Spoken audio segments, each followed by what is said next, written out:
Hello welcome दोस्तों, आइए ज्ञान बढ़ाने देख रहे हैं आप। मैं रवि कुमार एक बार फिर से नई वीडियो में हाजिर हूँ।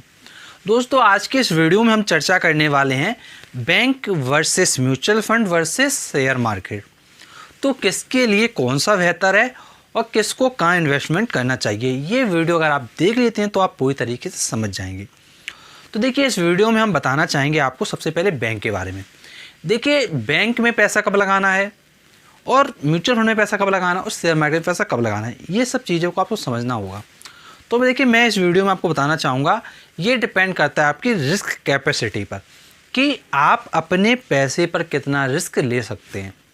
देखिए अगर आप चाहते हैं कि आपको एक फ़िक्स रिटर्न मिले, आप अपने पैसे बिल्कुल रिस्क लेना नहीं चाहते हैं, तो आपके लिए है बैंक का ऑप्शन कि आप बैंक में फ़िक्स डिपॉजिट अकाउंट खुलवाइए और उस फिक्स डिपॉजिट अकाउंट पे आपको एक निश्चित रिटर्न कुछ अवधि के बाद मिल जाएगा। जैसे कई फिक्स डिपॉजिट अकाउंट हैं जिनमें आपको निश्चित अवधि के बाद इंटरेस्ट रेट के अकॉर्डिंग अमाउंट मिल जाता है। अब देखिए अगर आप थोड़ा सा रिस्क लेना चाहते हैं, अगर आपको लगता है कि आप अपने पैसे पे थोड़ा रिस्क लेना चाहते हैं और आप अपने पैसे को ज़्यादा बढ़ाना चाहते हैं, तो आपके लिए है म्यूचुअल फंड और शेयर मार्केट। अब देखिए म्यूचुअल फंड किसके लिए और शेयर मार्केट किसके लिए, अब यहाँ पे बात आती है। तो देखिए अगर आप कंपनी का एनालिसिस करना जानते हैं, टेक्निकल चार्ट पढ़ना जानते हैं, अगर आप ये चीज़ें जानते हैं कौन कंपनी कैसे परफॉर्म कर रही है, अगर ये सारा डेटा अगर आपको पता है, स्टॉप लॉस क्या होता है, स्टॉक मार्केट के बारे में आपको नॉलेज है, तो आप क्या करिए, शेयर मार्केट में आइए।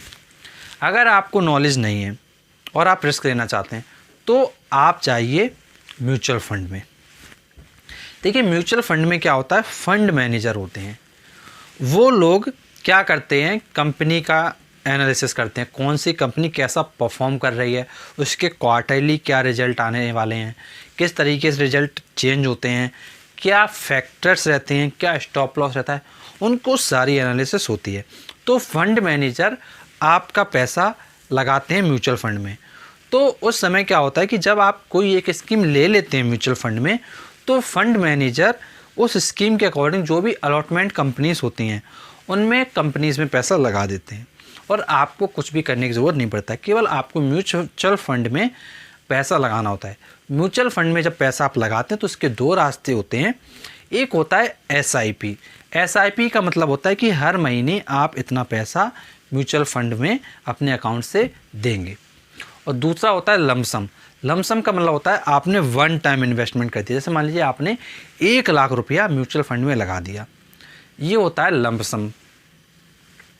अब देखिए मैं आपको बताना चाहूँगा इसके बाद शेयर मार्केट। अगर आप शेयर मार्केट में आते हो, अगर आप को एनालिसिस वगैरह सब कुछ करना आता है तो आप शेयर मार्केट में आते हो। तो देखिए शेयर मार्केट में आने के लिए आपको सबसे पहले अकाउंट खुलवाना होता है, डीमैट और ट्रेडिंग। जब आप डीमैट और ट्रेडिंग अकाउंट खुलवाते हैं उसके बाद ही आप किसी कंपनी के स्टॉक्स को सेल और बाई कर सकते हैं। अगर आपके पास डीमैट और ट्रेडिंग अकाउंट नहीं है तो आप सेल और बाई नहीं कर सकते हैं। तो मैं आपको बताना चाहूँगा, जब आप डीमैट अकाउंट खुलवाते हैं तो यहाँ पर देखिए जो ब्रोकरेज फर्म होती हैं या आप बैंक से खुलवाते हैं तो इनका क्या एनुअल मेंटेनेंस चार्ज होता है, वो आपको देना पड़ता है, और उस एनुअल मेंटेनेंस चार्ज को आपको देना ही पड़ेगा क्योंकि आपने अगर अकाउंट खुलवाया है। और कुछ ब्रोकरेज फर्म ऐसी हैं जो एनुअल मेंटेनेंस चार्ज की पोजीशन पर मंथली मेंटेनेंस चार्ज लेती हैं, तो ये डिपेंड करता है ब्रोकरेज फर्म पे। अब देखिए जब अगर आपने अकाउंट वगैरह खुलवा लिया तो आप एलिजिबल हो जाते हैं स्टॉक को लेने के लिए। अब देखिए स्टॉक को लेते समय ये बात मैं आपको बताना चाहूँगा, अगर आपने स्टॉक कोई ले लिया तो स्टॉक में देखिए क्या होता है, अगर आपको कंपनी का प्रॉपर नॉलेज नहीं है तो क्या होता है कि वो स्टॉक के दाम जो होते हैं वो कभी कम कभी ज़्यादा हो जाते हैं, और अगर आपको एनालिसिस करना नहीं आता तो होता क्या है कि आपका पैसा डूब भी सकता है और आगे बढ़ भी सकता है। क्योंकि जब आपको किसी चीज़ का नॉलेज नहीं है तो आपको कैसे पता चलेगा कि आपका पैसा बढ़ने वाला है या कम होने वाला है। देखिए मैं आपको बताना चाहूँगा कि जब भी हम स्टॉक खरीदते हैं, स्टॉक खरीदते समय हम लगाते हैं स्टॉप लॉस। स्टॉप लॉस का मतलब होता है कि एक सर्टेन लिमिट लगाते हैं कि अगर इस लिमिट के बाद हमको लॉस हुआ तो हम इसको स्टॉक को बेच देंगे।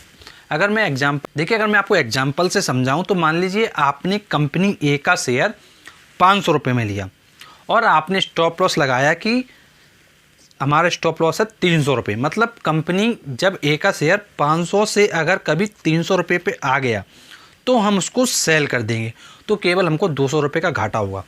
और अगर मान लीजिए आपने स्टॉप लॉस नहीं लगाया तो उस समय क्या होगा कि जो 500 का शेयर अगर मान लीजिए कहीं 100 रुपये पे आ गया तो आपको 400 रुपये का लॉस हो जाएगा। तो इसलिए जो स्टॉप लॉस होता है वो लगाना बहुत ज़्यादा ज़रूरी है।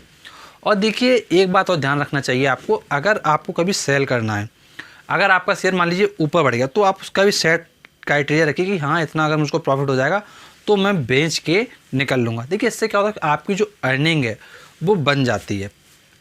और देखिए मैं आपको बताना चाहूँगा, जब भी आप स्टॉक मार्केट में आते हैं, शेयर मार्केट में आते हैं, तो आप एक लॉन्ग टर्म विजन लेके आइए। अगर आप एक इन्वेस्टर हैं तो आप लॉन्ग टर्म का सोच के आइए कि हाँ हम 5 साल 10 साल के लिए स्टॉक मार्केट में पैसा लगाएंगे, उसके बाद ही एक अच्छा रिटर्न कमा पाएंगे।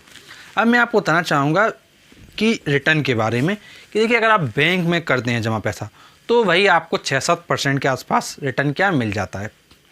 अगर आप ही म्यूचुअल फंड में जमा करते हैं पैसा, तो अगर आपने इक्विटी में किया हुआ है तो इक्विटी शेयर्स में क्या होता है आपको लगभग 15% तक रिटर्न मिल जाते हैं। और अगर आप डेट में करते हैं तो कभी कभी डेट में आपका 11% मिल जाता है, कभी 7 भी मिलता है, कभी 6 भी मिलता है। तो म्यूचुअल फंड में इक्विटी शेयर में काफ़ी अच्छा रिटर्न मिल जाता है। लेकिन अगर हम एक स्टॉक में बात करें, शेयर मार्केट की बात करें, तो देखिए यहाँ पे कई ऐसे स्टॉक्स हैं जो आपको 30% 40% तक के रिटर्न दे देते हैं एक साल में, और कई रिटर्न ऐसे हैं जो 30-40% डाउन भी चले जाते हैं। तो दोनों केसेस हैं। तो देखिए आपको समझना होगा कि कौन से स्टॉक्स बेहतर हैं आपके लिए, कौन से आपको म्यूचुअल फंड बेहतर है, कौन से आपकी बैंक में एफडीज बेहतर हैं। तो सारी चीज़ों को जब आप एनालिसिस कर लेते हो, सब चीज़ें समझ लेते हो और फिर अगर आप पैसा लगाते हो तो आपका पैसा बढ़ता है। और अगर आप जानना चाहते हैं कि पैसा कैसे लॉस में जाता है, किस तरीके से शेयर मार्केट काम करता है, किस तरीके से अकाउंट आपको खुलवाना है, तो हमारे आप वीडियोस देख सकते हैं जो आपको share market stock market playlist में मिल जाएंगे। उस प्लेलिस्ट में आप जाइए, आपको सारे वीडियो मिल जाएंगे और आप उस वीडियो को देख के सारी कंप्लीट इन्फॉर्मेशन ले सकते हैं। आपको वीडियो कैसा लगा आप ये हमें कमेंट बॉक्स में ज़रूर बताइए। और अगर आप हमसे जुड़ना चाहते हैं तो जुड़ने के लिए सब्सक्राइब का बटन उस पर प्रेस कर दें। प्रेस करते ही नोटिफिकेशन बेल आएगा, उस पर प्रेस कर दें। तो आप ऐसा करेंगे तो जब भी हम नेक्स्ट वीडियो आएंगे सबसे पहले वीडियो आपको मिल जाएगा। And thanks for watching our video. मिलते हैं हम आपसे नेक्स्ट वीडियो, तब तक के लिए शुक्रिया।